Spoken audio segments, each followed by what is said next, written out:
Hello বন্ধুরা, আশা করছি আপনারা সবাই ভালো আছেন। আর আমার অবস্থা কি আপনারা তো দেখতেই পাচ্ছেন। জ্বর থেকে ওঠার পরে শরীরটা এত দুর্বল লাগতেছে, মাথা ঘোরাচ্ছে, কিছুতেই আমার ভাল লাগছে না। মানে শরীরে আমার বল শক্তি বলে কিছু নাই, যার জন্য ডক্টর সাজেস্ট করেছে স্যালাইন দিতে এবং ভিটামিন ইঞ্জেকশন পুশ করতে। মানে এতদিন লাগছে, 13টা দিন ভুগ করতেছি, তারপরেও আমি সুস্থ হতে পারতেছি না।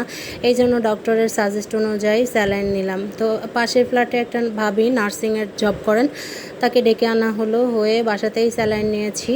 গতকাল সন্ধ্যা 6টার সময় স্যালাইন নিয়েছি। আমার শরীরটা এত দুর্বল যে স্যালাইনটাও ঠিকমতো আমার শরীরে টানতেছিল না। মানে উনি বলে গেছেন যাওয়ার সময় যে রাত 10টার মধ্যে স্যালাইনটা শেষ হয়ে যাবে, কিন্তু সেই স্যালাইন শেষ হতে 12টা বেজে গেছে।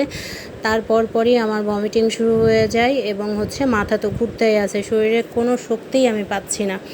আর এই স্যালাইনটার মধ্যে যে ভিটামিন ইঞ্জেকশনটা দিয়েছে, এত বিশ্রী গন্ধ, মানে আমার মনে হচ্ছে যে স্যালাইন চলাকালীনই আমার বোধহয় বমি হয়ে যাবে, এত খারাপ লাগতেছিল। আমার সামনে বর বাচ্চা দুজনই বসে আছে, ওরা আমাকে স্বাভাবিকভাবে হাসানোর চেষ্টা করতেছে। ইঞ্জেকশন দেওয়ার সময় আমি অনেক ব্যথা পেয়েছিলাম, যেহেতু সারা শরীরই আমার ব্যথা, তাই একটু খোঁচা লাগলেই ব্যথা করে। আর কাশি, এমন কাশি যে আমার মনে হচ্ছে বুকের মধ্যে ট্রাফিক জ্যাম শুরু হয়ে গেছে, আমি কিছুতেই রিকভারি করতে পারতেছি না। তো শুয়ে স্যালাইন চলতেছে। আসলে কতটা অসহায় লাগে এই পরিস্থিতিতে। এই ঢাকা শহরে যত বছর আসছি, এটা সেকেন্ড টাইম আমি এতদিন অসুস্থ থাকলাম এবং আমাকে স্যালাইন পুশ করতে হলো। এভাবে শুয়ে থাকতে কার ভালো লাগে? একটা সুস্থ মানুষও কিন্তু অসুস্থ হয়ে যায়। তো আমিও তাই। আমি যখনই চোখ বন্ধ করছি, আমার ছেলে আমাকে ডাক দিচ্ছে। ও আমার সামনে দাঁড়িয়ে আছে, ও বারবার স্যালাইনটা এসে চেক করতেছে যে স্যালাইনটা ঠিক আছে কিনা, মাম্মি তোমার কষ্ট হচ্ছে কিনা। এটা আমার যখন ইঞ্জেকশনেরটা যাচ্ছে শরীরের মধ্যে, তখন না কেমন জ্বালা পোড়া করতেছিল, অনেক কষ্ট পাচ্ছিলাম। সিজারেও মনে হয় আমি এত কষ্ট পাই নাই। হসপিটালে যে 5 দিন ছিলাম বাচ্চা হতে, তখনও কিন্তু আমি এত কষ্ট পাইনি। আজকে যে কষ্টটা আমি পেলাম, রাত্রেবেলা করে খাওয়া নাই, ঘুম নাই, গোসল নাই, কিচ্ছু নাই, একটানা দ্বিধার্সে এখানে পড়ে আছি। আমার আশেপাশে কিন্তু আমার বাচ্চাটাকে আসতে দেওয়া হচ্ছে না, কারণ যে ও তো অনেক বেশি লাফালাফি করতেছে।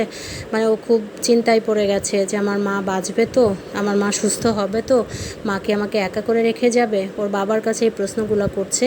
ওর বাবাও অবাক হয়েছে, আমিও শুনে অবাক হয়েছি। ছোট্ট মানুষটা, আল্লাহ তাআলা কত বুদ্ধি দিয়েছেন না? সব বাচ্চারাই মনে হয় এমন হয়ে থাকে, স্পেশাল বলে কিছু নাই। তো আমার বাচ্চাটাও বারবার আমাকে চেক করছে এবং বাবাকে বলছে, বাবা স্যালাইনটা দেখো ঠিকভাবে যাচ্ছে কি না, মাম্মি কি স্যালাইনটা নিতে পারছে না, মাম্মির কষ্ট হচ্ছে।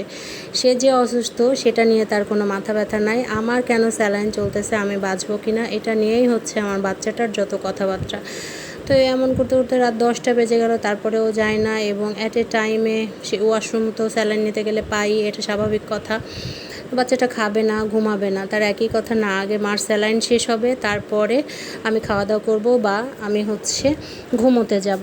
তা আমার এই 6 বছরের বাচ্চা, ও যে বুঝেছে, এটুকু বুঝ এসেছে ওর, এতেই আমি খুশি। দেখেন আমার কাছে কোলের মধ্যে লাস্টে এসেছে। এখন কিন্তু অলরেডি 12:30 বাজার কাছাকাছি আর কি।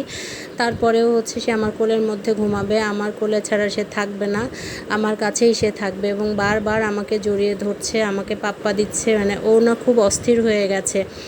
আর ওর বাবা তো আরও বেশি ক্লান্ত হয়ে গেছে, 2টা রুগী টানতেছে, অফিস সামলাচ্ছে। তো এই সময় আমি চেয়েছিলাম বাড়ির সবাইকে আনতে, বাড়ির মানুষ বা কাছের যারা আছে তাদেরকে আনতে, কিন্তু সাহস করে উঠতে পারি নাই, যেহেতু ভাইরাস জ্বর সবার হয়ে যাবে। তো সবাই আমার জন্য দোয়া করবেন, আমি যেন দ্রুত রিকভারি করতে পারি এবং আপনারা সবাই ভালো থাকবেন, সুস্থ থাকবেন।